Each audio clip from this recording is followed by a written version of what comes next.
Hello everyone, welcome to back my channel. মাছ প্রিয় বাঙালির রোজকার খাবারের পাতে মাছ কিন্তু থাকা চাই। আর সেই মাছের ঝোল যদি হয় ভেটকি মাছের, তাহলে তো কোনো কথাই নেই। সহজ পদ্ধতিতে তৈরি করে দেখাবো আজ ভেটকি মাছ। ভেটকি মাছগুলো আমি কেটে ধুয়ে লবণ, হলুদ আর লেবু দিয়ে ম্যারিনেট করে রেখেছিলাম। এবার তেল খুব ভালোভাবে গরম হলে ভেজে নেব। ভেটকি মাছ যেহেতু খুব নরম, এজন্য তেলটা হাই ফ্লেমে গরম করতে হবে, তাহলে মাছগুলো আটকে থাকবে না, ভাঙবে না। পাটায় পেঁয়াজ, রসুন, আদা বেটে নেব। পেঁয়াজ রসুনগুলো একেবারে মিহি করে বাটতে যাবেন না, এভাবে বাটলে স্বাদটা অনেক ভালো আসে।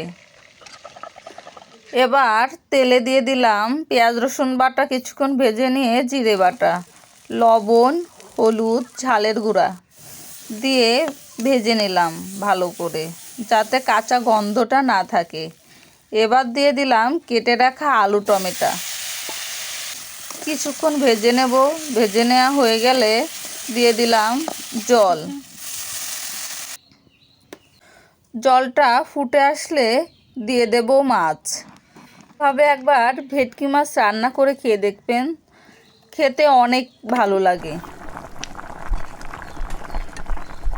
মাছের ঝোলটা ভালো করে ফুটে গেছে, সবজিগুলো সব সিদ্ধ হয়ে গেছে।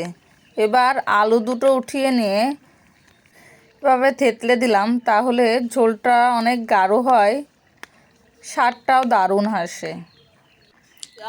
ঝোলটা একেবারে বেশিও রাখবেন না, একেবারে কমও রাখবেন না, মিডিয়াম রাখবেন, তাহলে টেস্টটা অনেক ভালো আসে।